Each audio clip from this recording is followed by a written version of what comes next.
नमस्कार दोस्तों, आप सभी का स्वागत है प्रकाश एजुकेशन यूट्यूब चैनल पर। यहाँ आपको मिलेंगे सरल भाषा में समझाए गए टॉपिक्स, परीक्षा उपयोगी नोट्स। वीडियो को लाइक करें, चैनल को सब्सक्राइब करें और बेल आइकन दबाना ना भूलें। तो आज की इस गहन चर्चा का हमारा जो मिशन है वो बहुत ही खास और स्पष्ट है। जी बिल्कुल।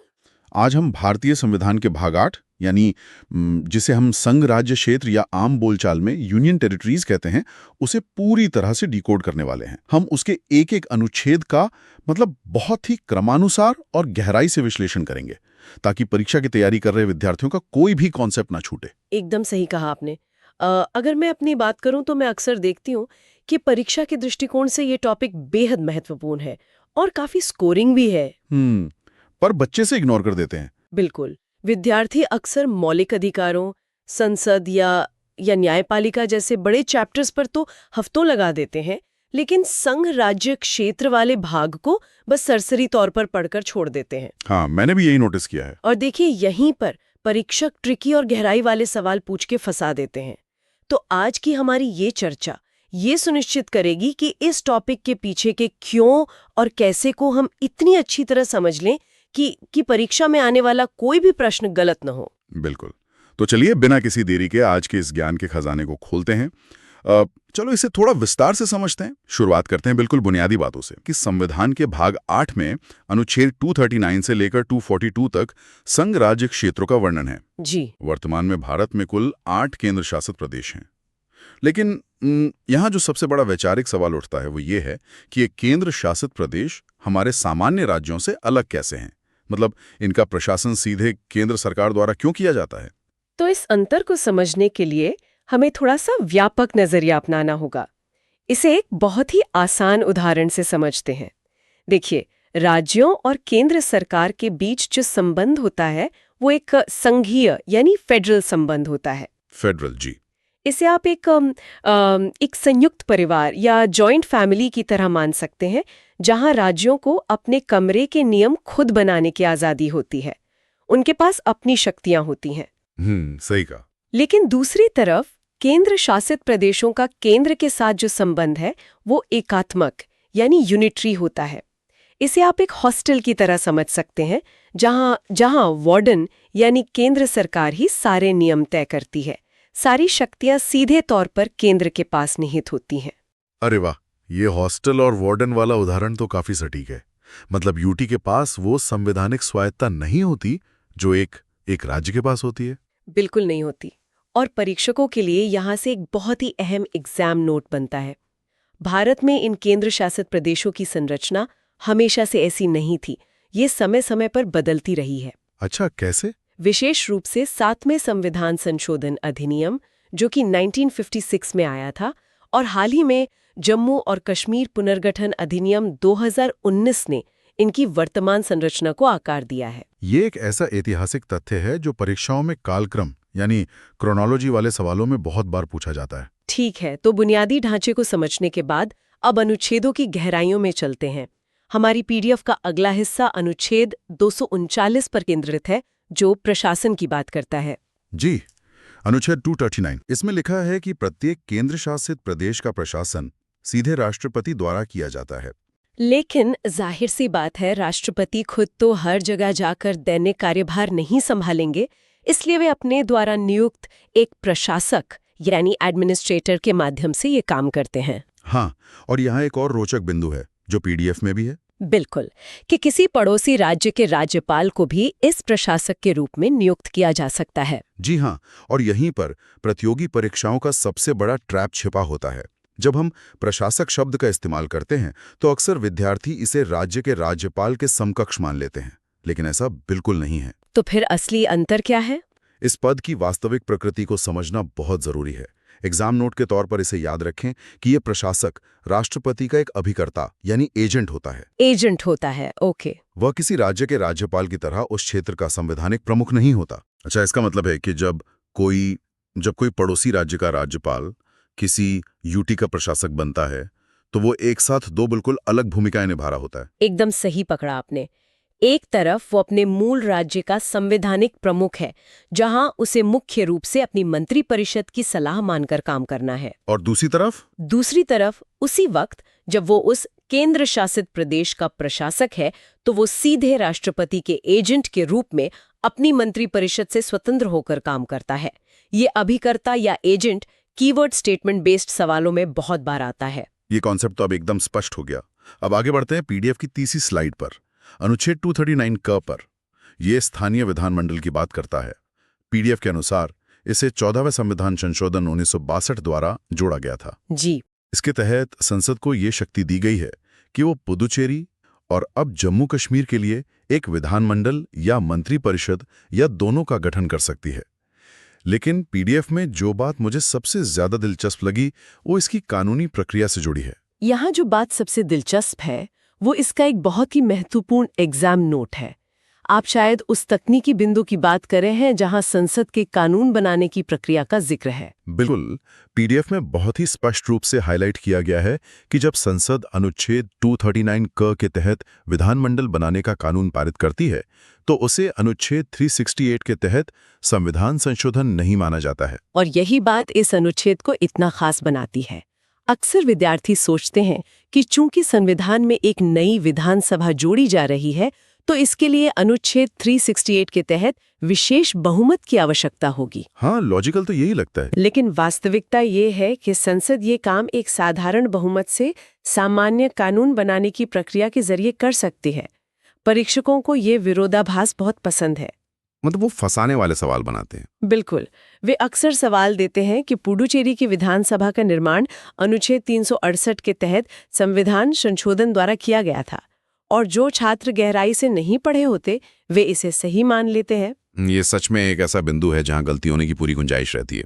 चलिए, अब हम पीडीएफ के उस हिस्से पर आते हैं जो शायद सिविल सेवा और अन्य परीक्षाओं का सबसे पसंदीदा विषय है।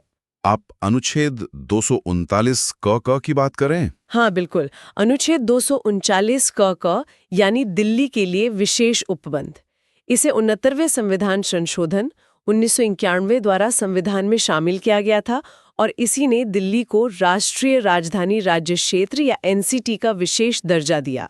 ये बहुत ही क्रूशियल पार्ट है। हमारी स्लाइड बताती है कि दिल्ली विधानसभा को राज्य सूची के विषयों पर कानून बनाने की शक्ति तो है, लेकिन 3 बहुत बड़े अपवाद हैं: लोक व्यवस्था, पुलिस और भूमि। यहाँ हमें ये समझना होगा कि संविधान निर्माताओं या संसद ने ये 3 विषय दिल्ली विधानसभा से बाहर क्यों रखे। अगर हम इसके पीछे के तर्क को समझ लें तो इसे रटने की जरूरत नहीं पड़ेगी। तो इसके पीछे का मुख्य तर्क क्या है?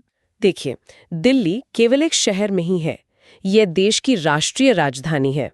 यहाँ संसद भवन है, सर्वोच्च न्यायालय है, सभी केंद्रीय मंत्रालय हैं और सबसे महत्वपूर्ण बात, दुनिया भर के देशों के दूतावास और उनके राजनयिक यहीं रहते हैं। हाँ, डिप्लोमैट्स की सुरक्षा बहुत अहम है। एकदम। ऐसे में इन सब की सुरक्षा और प्रशासनिक व्यवस्था की सीधी जिम्मेदारी केंद्र सरकार की होती है। इसीलिए लोक व्यवस्था और पुलिस को केंद्र के अधीन रखा गया है। और चूंकि केंद्र सरकार को अपने विस्तार के लिए जमीन की आवश्यकता होती है, इसलिए भूमि भी उनके नियंत्रण में है। ये प्रशासनिक तर्क बहुत ही सटीक है। अब इसी स्लाइड पर एक और बहुत ही महत्वपूर्ण एग्जाम नोट जुड़ा हुआ है जिसे मैं समझाना चाहूंगा। जी बताइए।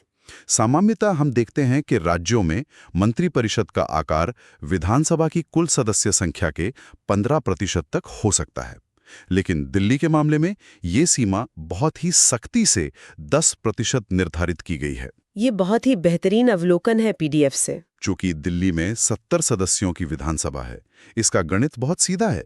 मुख्यमंत्री सहित अधिकतम 7 मंत्री ही हो सकते हैं। परीक्षकों के लिए ये 10% और अधिकतम 7 मंत्रियों का आंकड़ा एक बहुत ही आकर्षक सवाल बनता है, क्योंकि यह सामान्य नियमों से एक स्पष्ट विचलन है।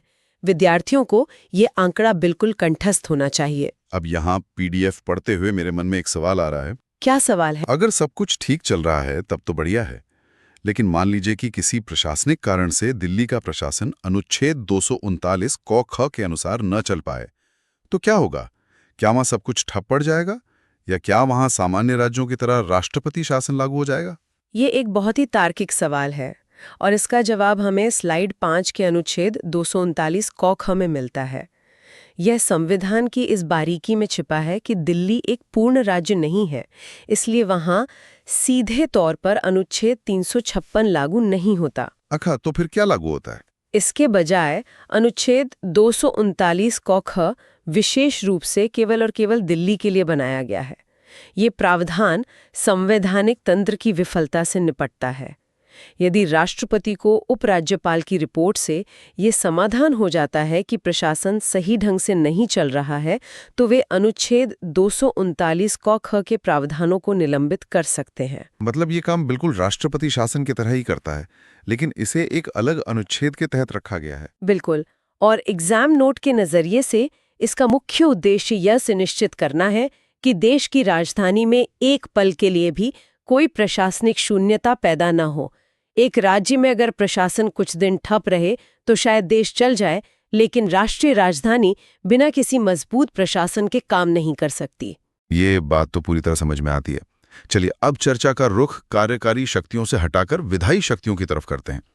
पीडीएफ की छठी स्लाइड अनुच्छेद 239 ख के बारे में है। हाँ, अध्यादेश प्रख्यापित करने की शक्ति। जी, अगर इसे आसान भाषा में कहें तो जब विधानमंडल सत्र में न हो और अचानक से कोई इमरजेंसी कानून लाने की जरूरत पड़ जाए, तब प्रशासक अध्यादेश जारी कर सकता है। लेकिन हमारी पीडीएफ यहाँ एक बहुत बड़ी शर्त लगाती है। और वो शर्त क्या है? प्रशासक अपनी मर्जी से ये नहीं कर सकता, उसे राष्ट्रपति के पूर्व निर्देशों की आवश्यकता होती है। इस प्रावधान को लंबे समय तक याद रखने का सबसे बेहतरीन तरीका है इसकी तुलना करना। ये शक्ति काफी हद तक राष्ट्रपति की अध्यादेश शक्ति, जो कि अनुच्छेद 123 में है, और राज्यों के राज्यपाल की अध्यादेश शक्ति, जो 213 में है, उसी के समान है। यानी समय सीमा भी वही होगी। बिल्कुल वही नियम यहाँ भी लागू होता है कि जैसे ही विधानमंडल पुनः बैठेगा, उसके 6 सप्ताह के भीतर इस अध्यादेश को पारित होना आवश्यक है, अन्यथा यह समाप्त हो जाएगा। बस बड़ा फर्क यही है कि यहाँ प्रशासक को कदम उठाने से पहले राष्ट्रपति की हरी झंडी चाहिए होती है। और एक बात जो नोट्स में साफ तौर पर लिखी है कि यदि विधानमंडल भंग हो चुका है या निलंबित है, तो उस दौरान अध्यादेश जारी नहीं किया जा सकता। खैर, अब हम पीडीएफ के उस अनुच्छेद की ओर बढ़ रहे हैं जो राष्ट्रपति की शक्तियों को एक बिल्कुल अलग ही स्तर पर ले जाता है। अनुच्छेद 240। बिल्कुल, अनुच्छेद 240 ये राष्ट्रपति की नियम बनाने की शक्ति है। स्लाइड 7 बताती है कि राष्ट्रपति अंडमान निकोबार, लक्षद्वीप, दादरा नगर हवेली और दमन दीव और लद्दाख की शांति और प्रगति के लिए नियम बना सकते हैं। जी। पुडुचेरी के लिए भी वे नियम बना सकते हैं, लेकिन केवल तब जब वहां की विधानसभा भंग या निलंबित हो। अगर आप पूरी पीडीएफ का विश्लेषण कर रहे हैं तो अनुच्छेद 240 एक ऐसा बिंदु है जो संविधान के सामान्य सिद्धांतों को चुनौती देता सा लगता है। ये विद्यार्थियों के लिए एक आहा मोमेंट होना चाहिए। वो कैसे? इन नोट्स में बहुत ही स्पष्ट रूप से एक बड़ा एग्जाम नोट दिया गया है कि राष्ट्रपति द्वारा बनाया गया ये विनियम या रेगुलेशन कोई साधारण नियम नहीं होता। इसका प्रभाव और शक्ति बिल्कुल संसद के अधिनियम के समान होती है। जरा रुकिए, इसका मतलब है कि कार्यपालिका के प्रमुख द्वारा बनाया गया एक नियम विधायिका द्वारा बनाया गया कानून के बराबर खड़ा है? सिर्फ बराबर ही नहीं खड़ा है, सबसे बड़ी बात यह है कि राष्ट्रपति का ये विनियम उन विशेष केंद्र शासित प्रदेशों पर लागू होने वाले संसद के किसी भी कानून को निरस्त या संशोधित भी कर सकता है। ये तो बहुत बड़ी शक्ति है। हाँ, ये एक असाधारण विधायी शक्ति है जो केवल इन विशिष्ट भौगोलिक क्षेत्रों के कुशल प्रशासन के लिए राष्ट्रपति को दी गई है। परीक्षाओं में जब यह सवाल आता है कि क्या राष्ट्रपति का विनियम संसद के कानून को निरस्त कर सकता है, तो ज्यादातर विद्यार्थी नहीं पर टिक कर देते हैं, क्योंकि ये सामान्य संसदीय व्यवस्था के खिलाफ लगता है। वाकई ये एक बहुत बड़ा ट्रैप है जिससे बचना चाहिए। ये कार्यकारी शक्ति का एक बहुत ही शक्तिशाली उदाहरण है। बिल्कुल। अब प्रशासन और विधायिका से आगे बढ़कर न्यायपालिका पर आते हैं। हमारी स्लाइड 8 अनुच्छेद 241 का विश्लेषण करती है, जो संघ राज्य क्षेत्रों के लिए उच्च न्यायालयों की बात करता है। न्यायपालिका वाला हिस्सा काफी सीधा है। पीडीएफ बताती है कि संसद कानून बनाकर किसी भी केंद्र शासित प्रदेश के लिए एक नए उच्च न्यायालय का गठन कर सकती है। वर्तमान में केवल दिल्ली ही एकमात्र ऐसा यूटी है जिसके पास 1966 से अपना पृथक उच्च न्यायालय है। वहीं जम्मू कश्मीर और लद्दाख का एक साझा उच्च न्यायालय है। न्यायपालिका के संदर्भ में परीक्षकों का ध्यान अक्सर इस एग्जाम नोट पर रहता है कि हर यूटी के लिए एक नया कोड बनाना व्यावहारिक नहीं है। तो इसका विकल्प क्या है? विकल्प ये है कि संविधान संसद को ये शक्ति भी देता है कि वो किसी राज्य के उच्च न्यायालय का क्षेत्राधिकार बढ़ाकर उसे किसी केंद्र शासित प्रदेश तक लागू कर दे। ये पूरी तरह से प्रशासनिक और भौगोलिक सुविधा पर निर्भर करता है। जैसे कि लक्षद्वीप का न्यायिक प्रशासन केरल उच्च न्यायालय के अंतर्गत आता है और अंडमान निकोबार का कलकत्ता उच्च न्यायालय के अंतर्गत, है ना? बिल्कुल सही। और दादरा नगर हवेली तथा दमन दीव का अधिकार क्षेत्र बॉम्बे उच्च न्यायालय के पास है। इन जोड़ियों को याद रखना बहुत जरूरी है क्योंकि ये अक्सर मिलान करने वाले सवालों में आते हैं। अब हम अपनी पीडीएफ के अंतिम अनुच्छेदों की तरफ बढ़ रहे हैं। जब हम स्लाइड 9 पर अनुच्छेद 242 पर नजर डालते हैं तो वहां बस एक ही शब्द लिखा है, निरस्त या वॉइड।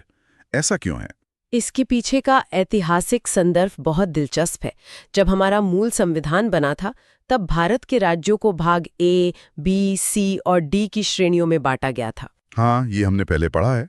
तो अनुच्छेद 242 मूल रूप से भाग सी के एक छोटे से राज्य कुर्ग के प्रशासन से संबंधित था। लेकिन 1956 में जब 7वें संविधान संशोधन अधिनियम द्वारा राज्यों का भाषाई आधार पर पुनर्गठन हुआ तो इन श्रेणियों को खत्म कर दिया गया। और इसी के साथ अनुच्छेद 242 की प्रासंगिकता भी खत्म हो गई और इसे निरस्त कर दिया गया। जी। और भले ही ये अनुच्छेद अब संविधान का हिस्सा नहीं है, फिर भी पीडीएफ में एक काम की ट्रिक दी गई है, एलिमिनेशन मेथड वाली। हाँ, अगर किसी विद्यार्थी को ये याद है कि अनुच्छेद 242 निरस्त हो चुका है तो परीक्षा में जब अनुच्छेदों के मिलान वाले कठिन प्रश्न आते हैं तो वो एलिमिनेशन मेथड का इस्तेमाल कर सकता है। अगर विकल्प में 242 के सामने कोई चालू प्रावधान लिखा है तो वो तुरंत उस विकल्प को गलत साबित करके सही उत्तर तक पहुंच सकता है। यह एक बहुत ही स्मार्ट रणनीति है। स्मार्ट स्टडी इसी को कहते हैं, जहां आप ये भी जानते हैं कि क्या नहीं पढ़ना है या क्या हटाया जा चुका है। बिल्कुल। अब अपनी इस चर्चा को समेटते हुए हम आज की पीडीएफ के अंतिम प्रश्न पर आते हैं, जो कि यूटीज का सारांश और वर्गीकरण है। इस पूरे विश्लेषण के बाद हम केंद्र शासित प्रदेशों को 2 मुख्य श्रेणियों में बांट सकते हैं। जी बताइए। पहला, बिना विधानमंडल वाले यूटीज, जहां राष्ट्रपति का सीधा नियंत्रण होता है। इनमें अंडमान निकोबार, लक्षद्वीप, लद्दाख, चंडीगढ़ और दादरा नगर हवेली और दमन दीव आते हैं। और दूसरी श्रेणी? दूसरी श्रेणी है विधानमंडल के साथ वाली यूटीज, जिसमें दिल्ली, पुडुचेरी और जम्मू कश्मीर शामिल हैं। सारांश के तौर पर ये वर्गीकरण बिल्कुल सटीक है और यहाँ जो सबसे हालिया अपडेट है उसे भी दिमाग में रखना चाहिए, जो अंतिम एग्जाम नोट है, 2019 वाला अपडेट। हाँ, जम्मू और कश्मीर पुनर्गठन अधिनियम 2019 के लागू होने के बाद जो राज्य पहले एक पूर्ण राज्य था उसे 2 केंद्र शासित प्रदेशों में बांट दिया गया। इसमें लद्दाख अब एक बिना विधानमंडल वाला यूटी है जो सीधे केंद्र के अधीन है, जबकि जम्मू कश्मीर को दिल्ली और पुडुचेरी के तर्ज पर एक विधानमंडल वाला यूटी बनाया गया है। बिल्कुल। ये स्पष्टता परीक्षा भवन में विकल्पों के बीच उलझने से बचाएगी।